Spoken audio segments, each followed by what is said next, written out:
ladies and gentlemen, my name is Alpha Smith, and it's my best honor and privilege to be here today to share with you guys my perspective of international education. So, living under a globally interconnected and interdependent world, the idea of local community has become something of the past.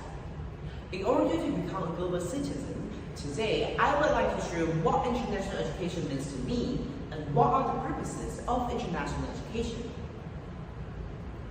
Today's presentation basically covers two major aspects. We will first discuss the major benefits of international education, then we will move on to some promotional methods to popularize international education.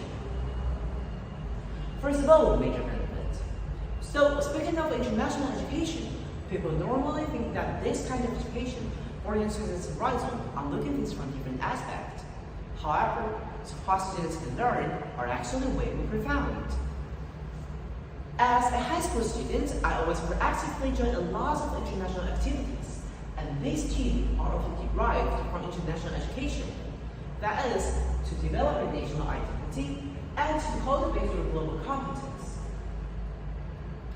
So, by comparing our own cultures with others, you can get more understanding with the uniqueness in Taiwan. Thereby, you could develop a sense of responsibilities to preserve the extraordinary cultures. For example, indigenous tribe, food, and even our history.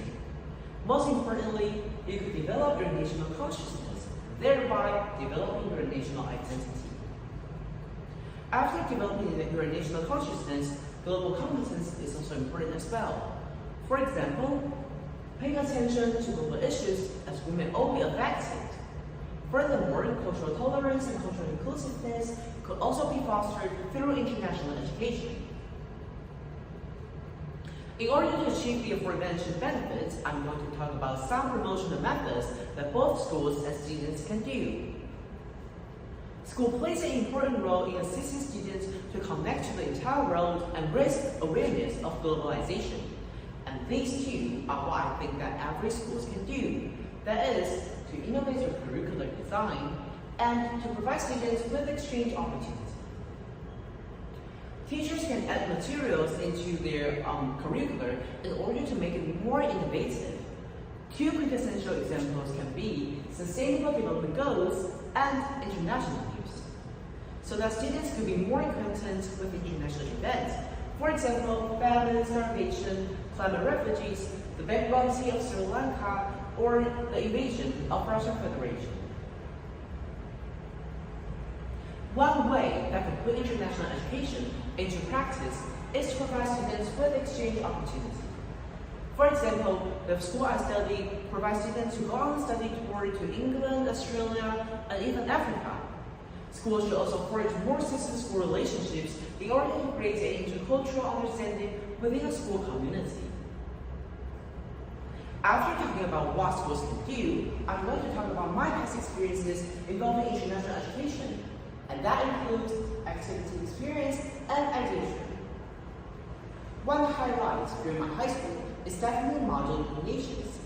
Simply put, this is an academic forum that gathers students together to debate on specific global issues. You may wonder, since there's no foreign language within it, how could it be an international education?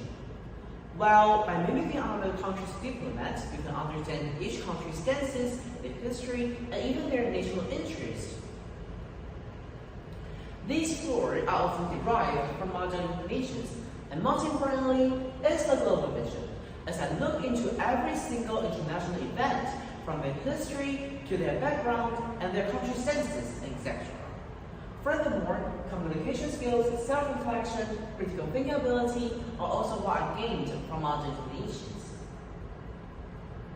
Next on the list, I gathered all of the aforementioned activities into a presentation and deliver it to our school students. To me, it actually really means a lot, as this is what I feel like the core value of international education, that is, to promote what you believe and broaden students' horizon.